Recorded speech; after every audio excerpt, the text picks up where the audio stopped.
நம்மளுடைய அரசியல் எதிரி யாரு? திமுக. நம்மளுடைய கொள்கை எதிரி யாரு? பாஜக. அன்னையிலேருந்து இன்னி வரைக்கும் அந்த ஸ்டாண்டில் ஏதாவது மாறணுமா? ஒரு இன்ச்சு கூட மாறலையே. மதச்சார்பற்ற சமூக நீதி கொள்கை தானே நம்மளுடைய கொள்கை.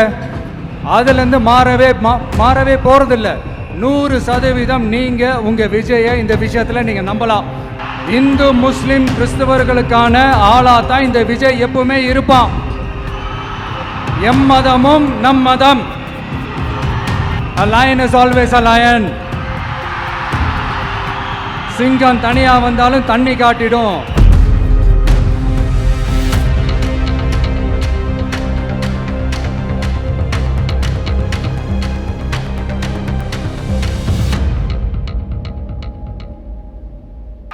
அந்த மாநாட்டில் நான் என்ன சொன்னேன்? நம்மளுடைய அரசியல் எதிரி யாரு? திமுக. நம்மளுடைய கொள்கை எதிரி யாரு? பாஜக. அன்னையிலேருந்து இன்னி வரைக்கும் அந்த ஸ்டாண்டில் ஏதாவது மாறணுமா? இல்லையே. இந்து முஸ்லீம் கிறிஸ்தவர்கள் எல்லாம் அவங்கவுங்க வழிபாட்டு முறையிலையும் வாழ்க்கை முறையிலையும் மட்டும்தான். ஆனால் தமிழ்நாடுன்னு வந்துட்டா, ஒற்றுமையை காட்டணும்னு வந்துட்டா, நம்மக்கிட்ட யாரும் வாலாட்டவே முடியாது. நம்மளோட நல்லிணக்கத்தை யாரும் நாசம் பண்ணவே முடியாது. சொன்னமா இல்லையா? அன்னிலேருந்து இன்னி வரைக்கும் அந்த ஸ்டாண்டில் ஏதாவது மாறணுமா? ஒரு இன்ச்சு கூட மாறலையே.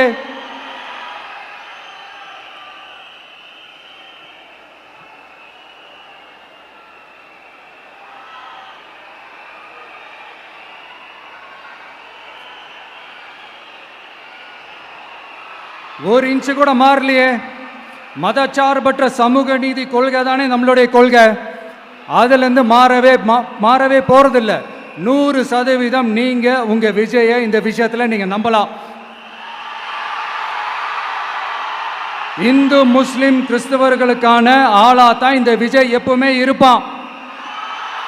எம் மதமும் நம் மதம் அப்படின்ற அந்த ஒரிஜினல் முகம் தான் இந்த விஜயினுடைய முகம். இன்னொன்று என்ன சொன்னோம்? A lion is always a lion. சிங்கம் தனியா வந்தாலும் தண்ணி காட்டிடும். இது சும்மா மொரட்டு கான்ஃபரன்ஸ்லாம் சொல்லல. உலகம் பூரா கடவுள் நமக்கு கொடுத்திருக்கிற கோடிக்கணக்கான நம்மளுடைய வகையறாக்கள் நம்மளோட இருக்கிற அந்த கான்ஃபரன்ஸ்ல நான் சொன்னேன்.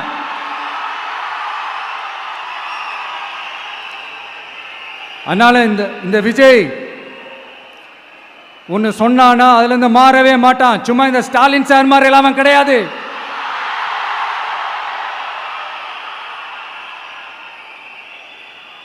இந்த சிறுபான்மை சகோதரர்களுடைய ஓட்டு வாங்கிறதுக்காக ஒரு பக்கம் கோடியா செலவு பண்ணி தமிழ்நாட்டு காங்கிரஸை தூக்கி பைக்குள்ள போட்டுக்க வேண்டியது, இன்னொரு பக்கம் கட்சியை காப்பாற்றிக்கணுங்கிறதுக்காக பாஜகவோட மறைமுக கூட்டணியில் இருக்க வேண்டியது, ஒரு பக்கம் கதர் வேஷம் போட வேண்டியது, இன்னொரு பக்கம் காவி வேஷம் போட வேண்டியது.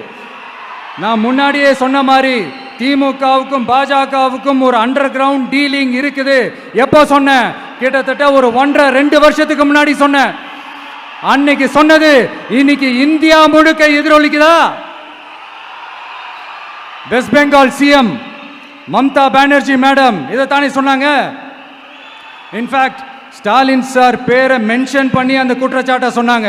இதுக்கு என்ன சார் பதில் வச்சு சொல்ல போறீங்க? ஸ்டாலின் சார் மக்கள் கிட்ட மாட்டிக்கிட்டு முழிக்கிறாரு. இந்த தேர்தலில் திமுக தோக்க போறது உறுதி.